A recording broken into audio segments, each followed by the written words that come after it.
하고 있고 곳곳에 보고 즐길 거리들이 많습니다.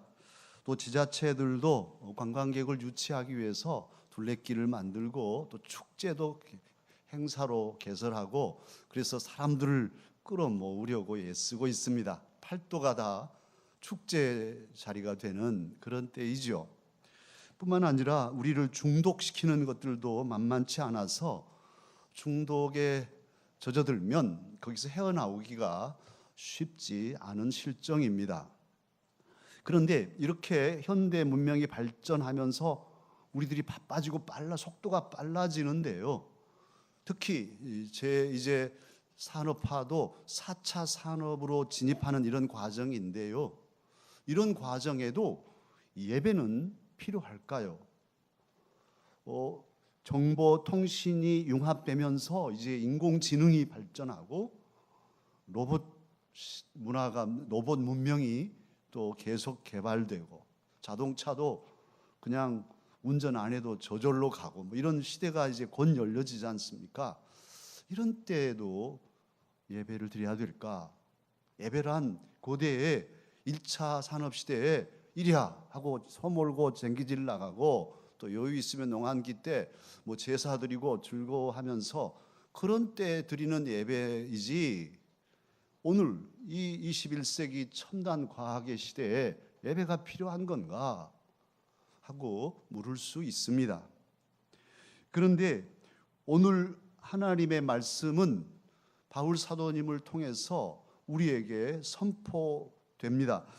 로마서 12장 1절을 제가 읽겠습니다. 그러므로 형제들아, 내가 하나님의 모든 자비하심으로 너희를 권하노니 너희 몸을 하나님이 기뻐하시는 거룩한 산 제물로 드리라. 이는 너희가 드릴 영적 예배니라. 하나님은 우리에게 예배를 드리라고 말씀하십니다. 왜 우리는 예배를 드려야 할까요? 일단 오늘 말씀도 있지만 곳곳에서 하나님께서는 저와 여러분에게, 하나님의 백성들에게 예배를 하라고, 예배를 드리라고 명령하시기 때문에 우리는 시대가 바뀌어도 예배해야 합니다. 특히 하나님께서는 예배하는 자를 기뻐하십니다. 그리고 예배하는 사람을 찾으십니다. 오늘 우리 3부 예배에 많은 성도들이 오셨지만 다 예배하는 사람은 아니죠. 우리 중에도 예배에 실패하고 계신 분이 혹 있을 수 있어요. 하나님은 한 사람 한 사람 하나님께 예배하고 있는 그 사람을 찾고 계셔요. 그리고 그렇게 예배하는 사람을 기뻐하십니다. 그러기에 우리는 시대가 바뀌어도 하나님께 예배를 포기할 수 없습니다. 또한 우리가 예배해야 할 이유가 있는데 그 중요한 이유는 하나님의 은혜를 받았기 때문에, 저와 여러분은 하나님의 은혜로 예수 그리스도의 보혈의 은혜를 힘입고 하나님의 자녀가 되었습니다. 구원을 받았습니다. 참으로 놀라운 은혜죠. 어떻게 우리가 하나님의 자녀가 될 수 있나요? 그런데 은혜로 되었어요. 그래서 그 은혜를 아는 사람, 그 하나님의 은혜에 감사하여서 드리는 것이 있는데 그것이 예배입니다. 우리가 하나님께 무엇을 드린다고 한다면 무엇을 드려야 하나님이 기뻐하실까요? 무엇을 드려야 가장 좋은 선물일까요? 금덩어리를 많이 갖다 드리면 하나님이 좋아하실까요? 하나님이 제일로 좋아하시는 것, 그것은 내 몸과 마음을 들여서 하나님을 예배하는 것입니다. 예배하는 자를 찾으시는 하나님은 진정으로 예배하는 우리를 기뻐 받으십니다. 그러기에 하나님의 은혜로 구원받은 저와 여러분은 예배하기를 결코 포기할 수 없습니다. 예배는 구원받은 이, 하나님의 은혜를 아는 이가 드리는 가장 귀한 사명이 예배입니다. 그러기에 우리는 결코 예배를 포기할 수 없고 포기해서도 안 됩니다. 또한 우리가 예배할 이유가 있습니다. 그것은 하나님 안에서 여러 가지 은혜를 누리기 위함입니다. 우리는 예배를 통해서 하나님을 만납니다. 사실 우리는 불멸의 존재가 아니죠. 우리는 영원히 소멸할 수밖에 없는 한계자들이에요. 그러나 영원하신 하나님 안에서 우리는 영원한 생명을 얻었습니다. 영생을 받았습니다. 영생이 내게 있는 것이 아닌데 은혜로 받았어요. 그러기에 그 영생의 은혜를 누리며 영원한 참된 자유와 평화와 기쁨을 누리는 그 위치도 바로 하나님 품 안입니다. 그래서 하나님을 만나야 되는데 그 만남의 자리, 하나님의 임재를 체험하는 자리가 바로 이 예배의 자리이기 때문에 우리는 예배를 포기할 수 없습니다. 예배는 그러기에 관계적인 용어라고 말할 수 있죠. 하나님을 전제하지 않으면 예배가 있을 수 없어요. 하나님 없는 예배, 그건 사람만 모이는 집단이고 회일 뿐이지 예배의 공동체는 아닌 것이죠. 그래서 예배 드린다 하는 그 원어적인 의미를 보면 하나님 앞에 경배한다. 샤하라는 이 구약의 단어가 예배 드린다는 건데 마치 이 아브라함이 모리아 산에 아들 이삭을 바치러 가면서 종들에게 너희들은 여기 있어라. 내가 예배하고 오겠다. 할 때 샤하라는 단어를 씁니다. 하나님 앞에 큰 절을 올리는 것, 엎드려서 경배하는 것, 이게 예배입니다. 뿐만 아니라 또 아바드라는 단어도 있는데 그것은 섬긴다. 그래서 그 단어에서 영어로는 예배를 가리켜서 서비스라고 하지 않습니까? 오늘 찬양대 하나님을 찬양했어요. 얼마나 우리에게도 은혜가 되는가요? 그런데 오셔서 찬양대 오늘 나 좀 감동시켜봐요.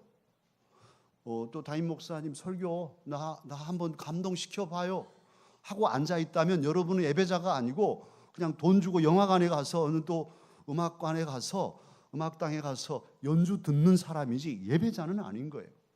예배란 여러분도 지금 하나님께 섬겨야 돼요. 말씀을 들으면서도 하나님 제가요 이렇게 잘 듣고 있지요. 하나님을 섬깁니다. 기쁨으로 제 예배를 받으세요. 찬양대 찬양할 때 하나님 참으로 저 찬양이 제 찬양입니다.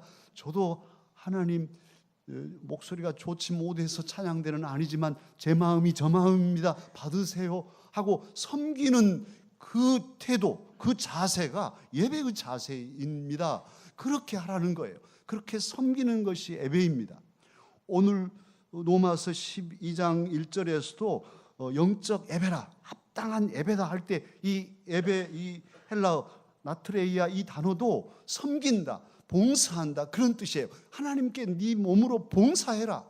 그게 예배다. 그런 말씀이지요.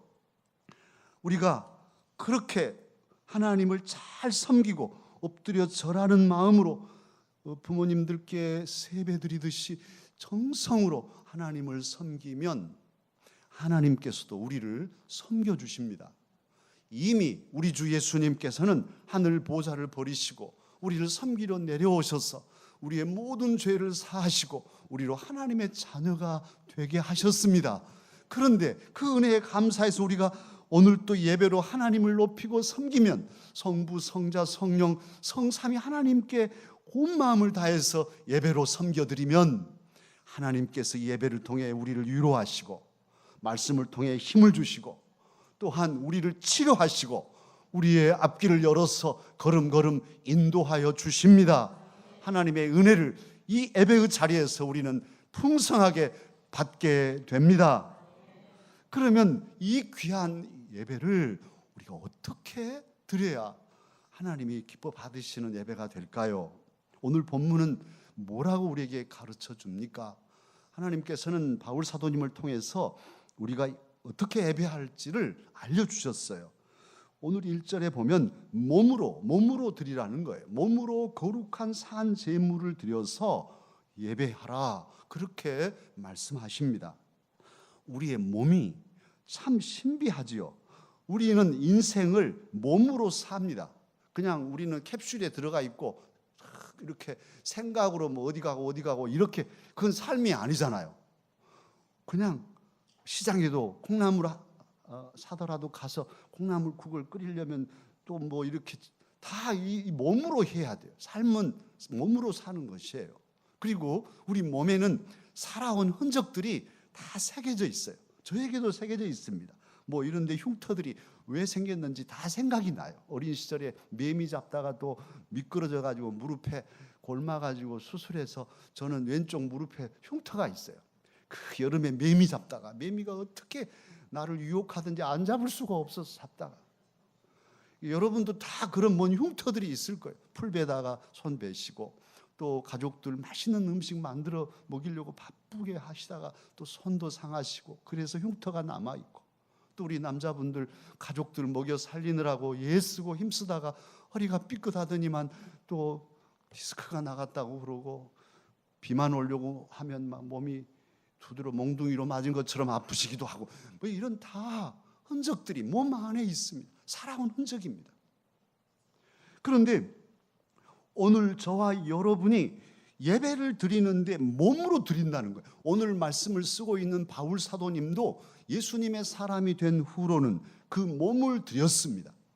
그가 예수님의 흔적을 몸에 지녔다고, 스티그마 그 낙인이 자기 몸에 찍어졌다고 말하는데, 그것이 바로 복음을 전하다가 태장에 맞기도 하고 돌에 맞아서 죽었다고 내동댕이 쳤는데 거기서 꼼지락거리며 살아나시기도 하고, 배가 파선해서 죽을 뻔도 하고, 그러면서 겪은 그런 흔적들이 그 몸에 있는 것이죠. 바울 사도님의 그 삶 전체가, 몸으로 예배한다는 것은 그러니까 그렇게 살아가는 삶 전체가 예배인, 삶이 예배인 뜻을 가리켜서 몸으로 드리는 예배라 말할 수 있습니다. 우리 성도님들도, 우리 장로님들이나 안수집사님, 권사님들도 마찬가지지요. 아무도 돌아보지 않아도 뭐 교회 물 새면 와서 그 내일처럼 돌아보시고 종탑까지 올라가 이런 그 수고, 애씀, 그러다가 미끄러져서 다치기도 하고, 또 부엌에서 일하시다가 또 몸이 상하시기도 하고, 또 하나님 일하다 보면 몸만 다칩니까? 마음도 상해서 못 들을 소리 들으면서도 내가 이 일을 해야 되나 말해야 되나, 그래도 하나님 일이니까 감당하고, 심지어는 정신과 치료를 받으면서도 하나님의 일을 포기할 수 없어서 아무렇지도 않은 것처럼 그렇게 하나님의 일을 감당하는 그 몸의 예배, 삶의 예배가 하나님이 기뻐 받으실 예배입니다. 그런데 그 예배 가운데 무슨 말씀을 하시냐면, 너희 몸으로 산 제물로 드리되 거룩한 산 제물을 드리라는 거예요. 거룩한. 레위기에 보면 하나님께 제사 드릴 때 소나 양을 드리는데, 그 소나 양을 드릴 때 뿔이 비틀어졌다든지 빠졌다든지, 또 옆구리에 그 피부병이 생겨가지고 비루먹은 그런 소를 갖다가 바친다든지 하면 하나님은 안 받으셨어요. 그 제사 받지 않으셨어요. 그리고 하나님의 백성들마저도, 하나님의 택한 백성이니 먹는 것도 함부로 먹지 말고 부정한 것은 먹지 마라. 죽은 시체들 만지지 마라. 그래서 너희들이 부정하면 안 된다. 뭐라고 말씀하시냐면, 레위기 11장 45절에서 내가 거룩하니, 나는 거룩한 하나님이니 내 백성인 너희도 거룩하라. 내가 거룩하니 너희도 거룩하라. 그렇게 명령하셨습니다. 그러기에 우리의 모든 삶의 예배, 몸으로 드리는 예배, 제사도, 삶도 거룩하게 드려야 됩니다. 계속 반복됩니다만 정말 우리가 잊지 않아야 할 예수님의 보혈의 은혜, 그 보혈의 은혜로 우리는 죄 많은 사람들이지만 죄가 사해졌습니다. 죄 사함을 받았습니다. 그래서 우리는 이제 하나님 앞에 의로운 사람으로 하나님을 아버지라고 부를 수 있는 자격을 얻었지요. 이것은 개인적인 사건이고 내적인 은혜입니다. 내 안에서 이루어진 하나님의 역사입니다. 그래서 우리는 의롭다 하심을 받고 거룩한 하나님의 백성, 그래서 성도라, 거룩한 무리라, 이렇게 우리는 부름을 당하고 있죠. 그런데 그런 내적인 은혜를 받았다면 이제 그러면 그걸로 끝나는 것인가? 그렇지 않다는 거예요. 그래서 오늘 본문이 있습니다.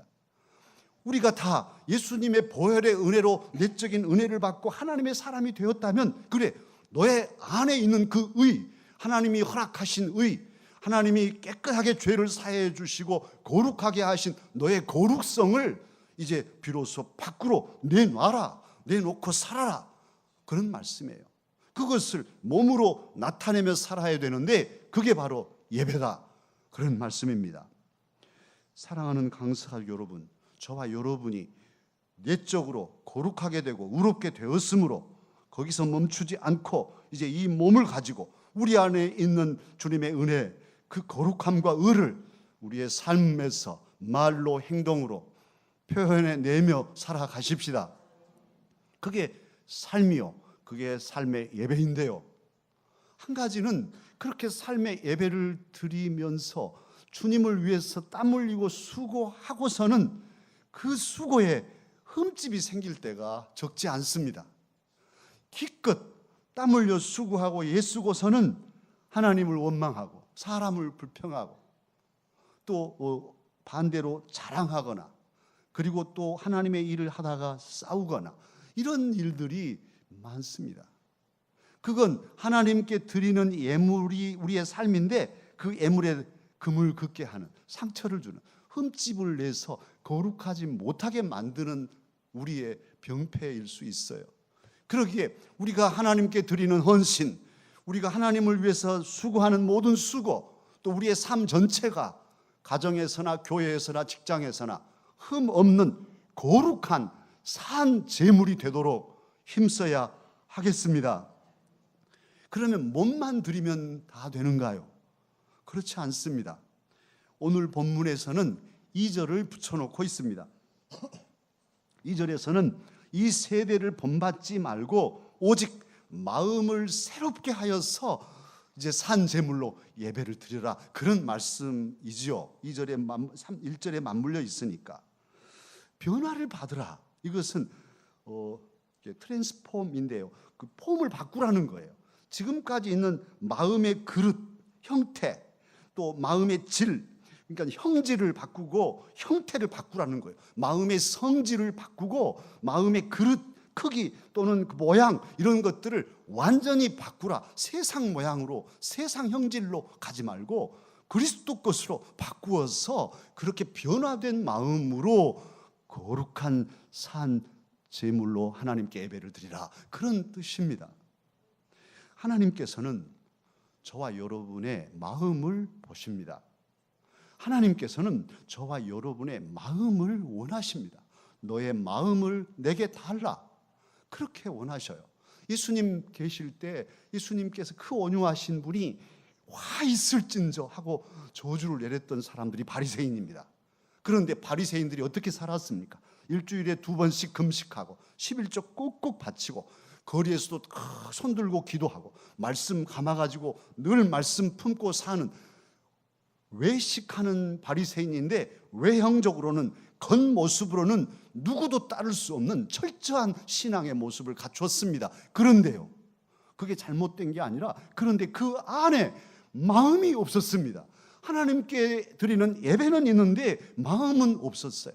하나님께 드리는 헌신은 있는데 마음이 없었습니다.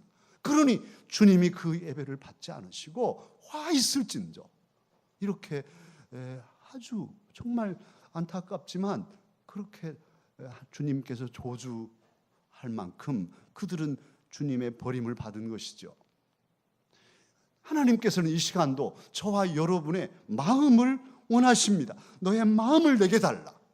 겉모습도 겉모습이지만 예배 드릴 때 그 예배의 삶 또는 격식 갖춘 우리가 함께 드리는 이 격식의 예배 중에서도 마음을 달라. 마음이 없으면 그건 다 헛일이 되고 만다, 그런 말씀을 우리에게 주고 계십니다. 사랑하는 강서 가족 여러분, 우리가 하나님께 마음을 들이되 하나님을 향한, 그리고 하나님을 위한 나의 가치관, 나의 인생관, 나의 신앙관을 바르게 고쳐서 변형시켜서 주님을 섬길 때 참으로 아름답게 섬기는 저와 여러분이 되십시다. 그러면 혼자만 그렇게 몸과 마음을 잘 드리면 되는가? 그렇지 않습니다. 오늘 말씀을 잘 읽어보면 이게 공동체를 지향하고 있습니다. 4절에서는 우리들이 한 몸인데 한 몸에 여러 지체를 가지고 있지 않냐, 이렇게 말하면서 마치 그런 모양처럼 주님의 몸도 한 몸인데 그 몸 안에 주님의 교회 한 몸인데 그 안에 여러 지체들이, 목사도 있고 장로님들도 있고 권사님들도 있고 여러 지체들이 다 각각 지체로서 역할을, 기능을 다 달리 하면서 한 몸을 이루고 있다, 그렇게 말씀하고 있습니다. 그리고 이때 사용하는 한 몸인 교회의 지체라고 할 때 이 지체라는 헬라어가 멜로스라는 단어입니다. 이 멜로스에서 소위 영어로 말하는 멜로디, 우리 오늘 찬양대가 찬양을 했지 않습니까? 소프라노만 하면 멜로디가 하나밖에 안 되죠. 가락, 그 곡조가 한 곡조일 텐데 거기에 엘토가 싹 깔립니다. 그리고 또 테너가 또 하나, 또 베이스가 딱 밑을 깝니다. 그래서 사성부로 4개의 가락이 어우러지면서 조화를 이루니까 이게 또 다른 느낌이 들고 더 풍부한 은혜를 받게 되잖아요. 그게 화음입니다. 그러니까 지체, 멜로스, 멜로디는 하나인데 하나, 둘, 셋, 넷, 장로님들이 도 해가지고 이 베이스를 깔면 우리 집사님들이 미 해가지고 또 멜로디를 내고, 권사님들 또 집사님들이 솔 해서 이렇게 하면 일도 화음, 도미솔이 돼서 자 이렇게 으뜸 화음이 이루어지는 것처럼 오늘 본문에도 그런 말씀이에요. 그래서 애언하는 자, 섬기는 사람, 가르치는 사람, 위로하는 사람, 구제하는 사람, 다스리는 사람, 긍휼을 베푸는 사람, 다 세보니까 17 은사들이에요. 그래서 사실 음악에도 7화음이 있는데 7화음을 내는, 쫙 이렇게 화음을 내는 교회를 이루라. 자신의 삶을 들여서 거룩한 제물로 드림으로써 각각의 그 예배가 모아져서 화음을 이루는 사랑의 잔치를, 사랑의 공동체를 이루라고 오늘 주님은 저와 여러분에게 말씀하십니다. 사랑하는 강서 가족 여러분, 우리가 다 각자 각각의 멜로디를 가지고 있는데 우리의 멜로디를 가지고 다른 사람과 불협화음을 내지 않고, 설령 불협화음을 내는 새가족이나 또 어린 신앙이 있더라도 다 품어서 오히려 그게 더 아름다운, 더 풍성한 화음을 내는 아름다운 강서교회를 세우기를 주님은 원하고 원하십니다. 에드가 프랭크라는 사람이 쓴 시가 있는데요, 재단이란 시가 있어서 사실은 애화에서 찾고 짧은 한 대목만 있길래 그 원시, 영문 시를 계속 찾아가지고 그냥 좀 서툴게 번역을 했습니다. 제가 읽을 때 하나님께 예배하는 것이 무엇일까 한번 곰곰 생각하면서 묵상하며 들어보십시오. 내가 아는 한 사람은 공장 작업대를 제단 삼았네.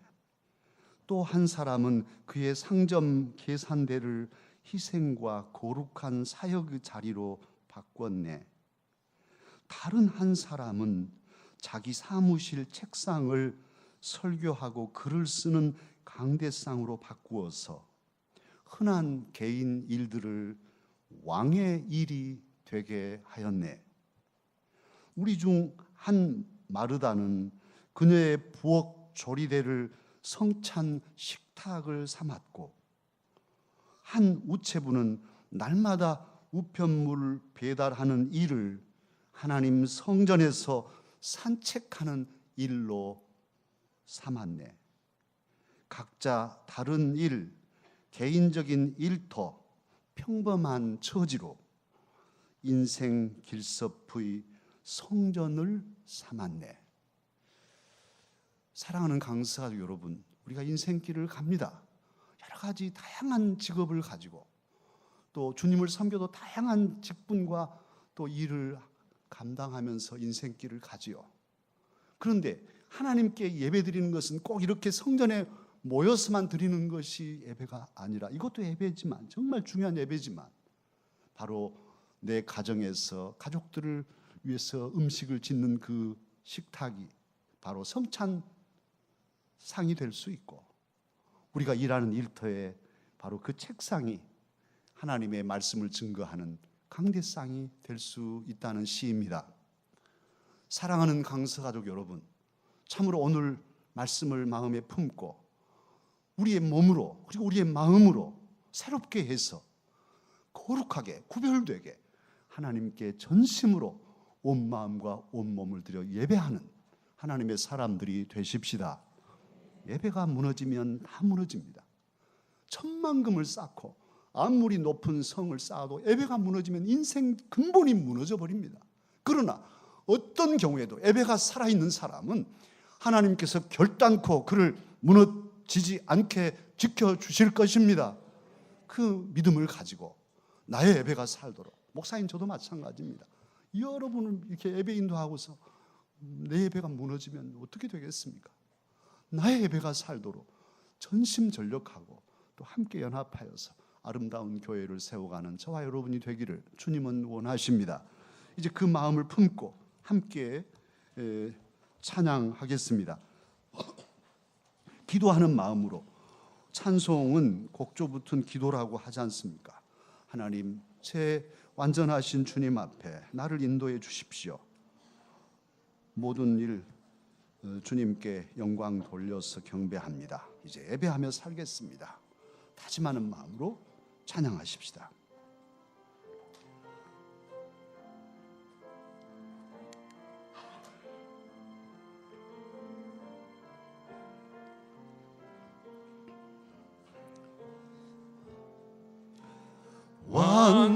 완전하신 나의 주, 의의 길로 날 인도하소서. 행하신 모든 주님의 영광 다 경배합니다. 완전하신 나의 주,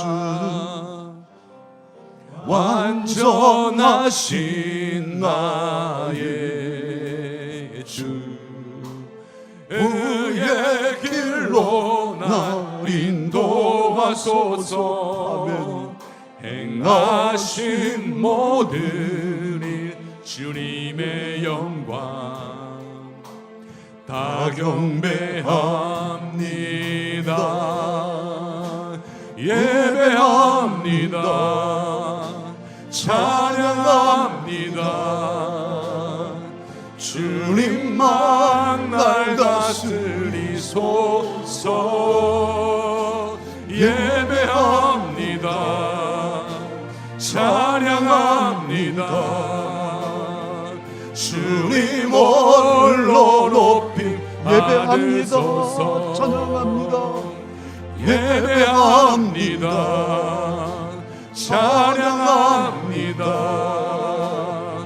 주님만 날 다스리소서. 예배합니다. 찬양합니다. 주님 홀로 높임 받으소서. 눈 감고요 예배합니다. 한 번 더 하죠. 예배합니다. 찬양합니다. 주님만 날 다스리소서. 예배합니다. 예배합니다. 찬양합니다. 주님 홀로 높임 받으소서. 주님 홀로 높임 받으소서. 함께 기도하는데요, 지금까지 여러분의 예배가 어떠했나요? 여러분의 가정생활 예배였나요? 여러분의 직장생활이 그곳이 바로 예배의 자리였던 것 기억하셨나요?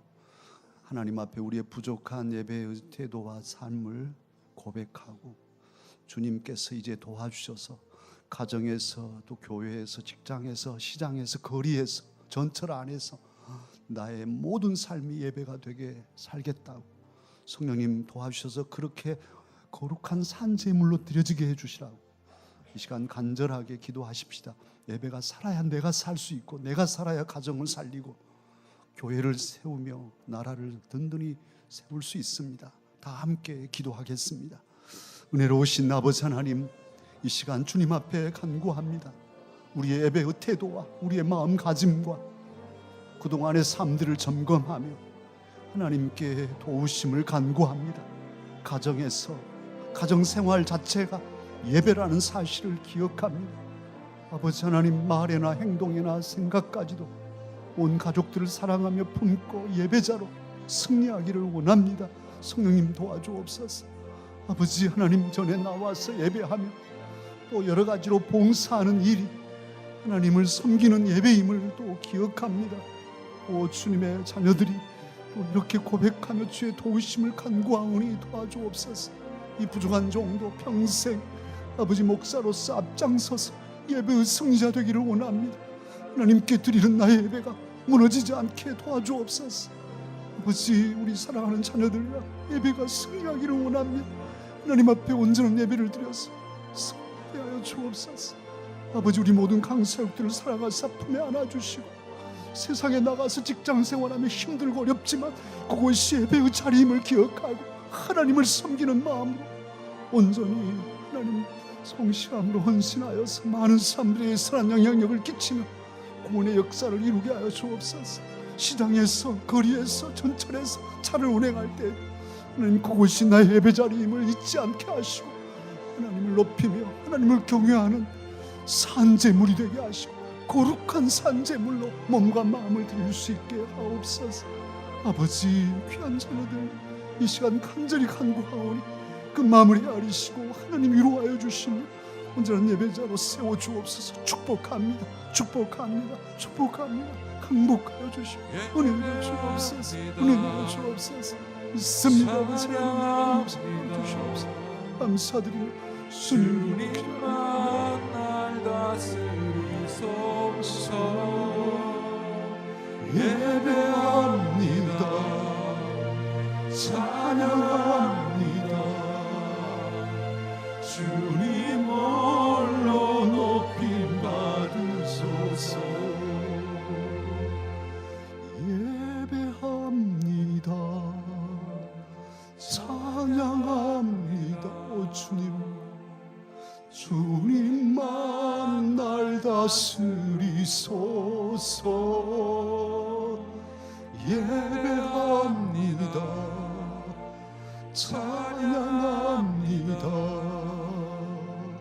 주님 홀로 높임 받으소서. 아버지, 우리를 사랑하셔서 주의 전에 불러주셨기에 오늘도 귀한 말씀